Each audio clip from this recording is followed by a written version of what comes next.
Chartism, a national working class movement calling for democratic reforms of Parliament, was one of the defining features of British politics in the 1830s and 1840s. The Chartists took their name from their commitment to the 6 points of the People's Charter, drawn up by Francis Place, William Lovett and others in 1837.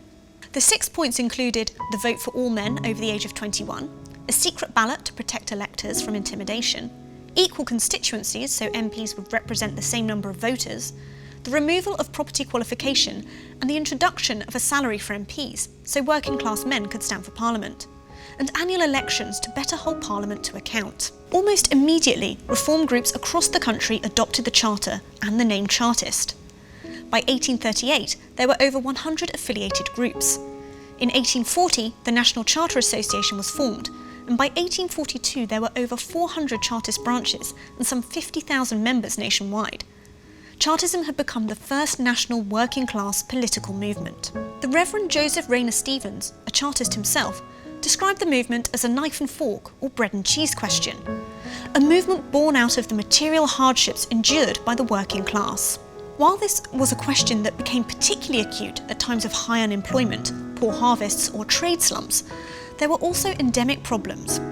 Many labourers suffered terrible working conditions and exploitative working practices, which early attempts to form trade unions had so far largely failed to remedy. Coupled with this were the poor living conditions endured in the increasingly overcrowded and unsanitary industrial cities, and the hated New Poor Law, which saw poor relief increasingly tied to a stay in the infamous workhouse. But Chartism wasn't just hunger politics, and the question was not just one of bread and cheese. The movement was also driven by an intense disappointment with the Great Reform Act. Hopes that Britain might become a democracy had been dashed. The working classes were not given the vote, and the reform of the borough franchise meant that the small number of working class men who could vote before 1832 were now disenfranchised. The Charter would see this and many other wrongs with Parliament put right. The Chartists differed, though, as to the best way to persuade Parliament to reform itself. Leaders like Lovett and Place advocated moral force, shaping public opinion and persuading MPs by peaceful protest, print, and above all, petitions.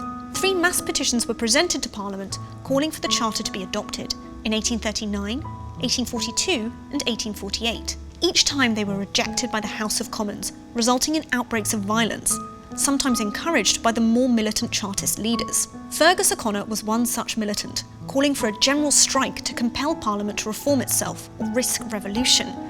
However, it was Bronte O'Brien and Julian Harney who were the most prepared to use physical force, although even their enthusiasm was dampened by the brutal suppression of the Chartist uprising at Newport in 1839 and the transportation of its leader, John Frost, to Australia.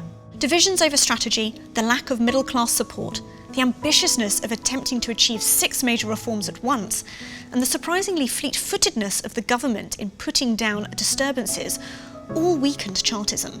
What ultimately accounts for its decline, though, was the stubborn refusal of Parliament to be moved by the movement's mass petitions, the focus of so much Chartist effort, and the return of economic prosperity in the late 1840s and 1850s.